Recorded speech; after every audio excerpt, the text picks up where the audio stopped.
You know what's funny is that I was in New York. I went to see a Simon McBurney play in Broadway when the first film came out, and I looked up and there was a massive poster of Fantastic Beasts. No way. And I just got a feeling. There was like I was connected to that somehow. It was just a moment. I'll always remember that. And that's the magic, you know. Tingle in your chakra.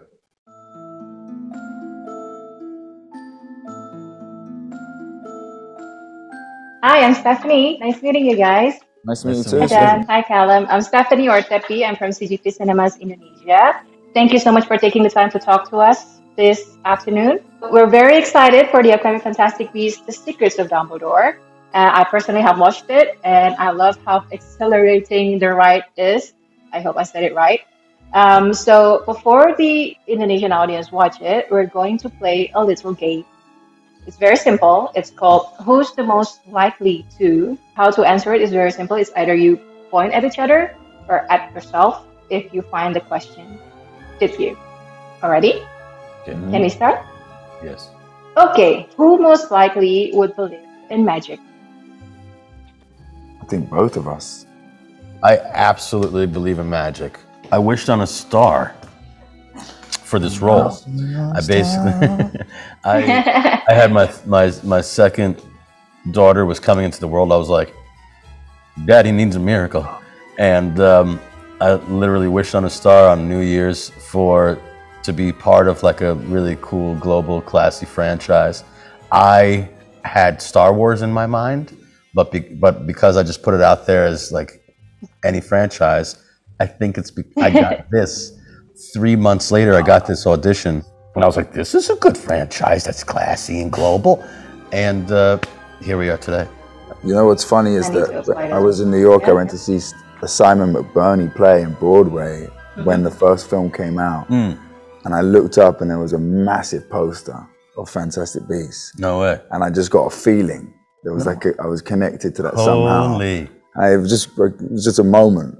I'll always remember that. And that's the magic, you know. Tingle in your chakra. I think it's called manifesting as well. You're lucky. You got your lucky stars now. I hope I get to see you in this film because of your wishing on a star. Thank you so much. Next up, who most likely is a die-hard fan of Fantastic Beasts? Should I repeat my question? Who's the geekiest? Geekiest. Well, I think Ezra, no? Yeah, he's not here. Ezra. Allison. It's gonna be the rep. Yeah. But Ezra is a true fan. Yeah, he knows everything. Fanatical about Harry Potter. And yeah, but I'm just reading the books now with my daughters, you know. I'm just, and I thought that was good to not know much coming into it as a muggle. Like I really shouldn't know much about it.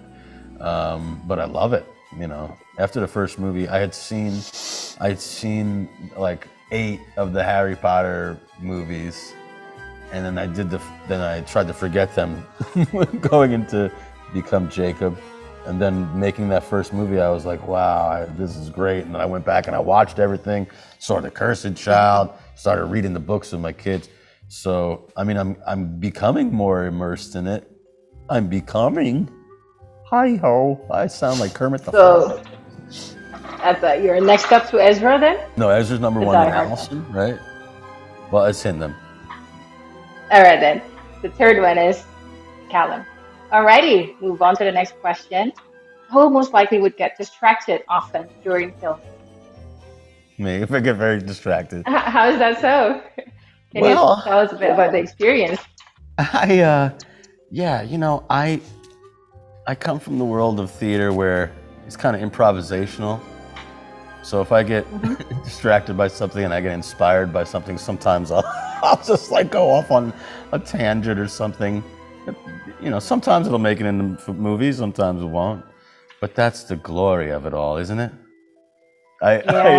It's also, I'm also really distracted, just like being in places like this on these beautiful sets, and like it's just cool to look at. Like that first movie, remember that scene with the Coco? You want Coco? And I say that to his brother Newt, and I was just sitting in between scenes, and I was like, ooh, what's this book? And I took this book off the shelf, and it had the prop people are incredible. There was an actual story in this book with the witch and the cat. If I hadn't taken that book off, then they wouldn't have made that cool little, animation of the cat running around in the book. It was just like, man, it's just so. That little distraction made it into the movie, yeah, luckily we're surrounded by geniuses, so. It could be a silver lining then, a good distraction. Yeah, sometimes another interesting part of the movie. Alrighty, we have the last question now. Who most likely would steal and play with properties from the set? I took a lot of socks home with me. I took a lot of socks with me too, but those were given to us by Colleen lovingly, which is wonderful. Aww. But yeah, the guys on the first movie, they would steal stuff quite a bit. Like I heard stories like Radcliffe stole several wands and he stole several glasses, and then they were just like, we got to crack down on this, because like the idea of him having a shrine and he just said he just broke my wand, but he was actually just pocketing them. Yeah, and yeah. So they were very strict with us. Yeah, as it should be. But it's fun to play around for a bit. All right, then. I think my time is almost up. Thank you so much for talking to me. Thank you too. And congratulations on the world premiere. Can't wait to see it again. Bye, guys. Thanks so much. Have a good day. You too.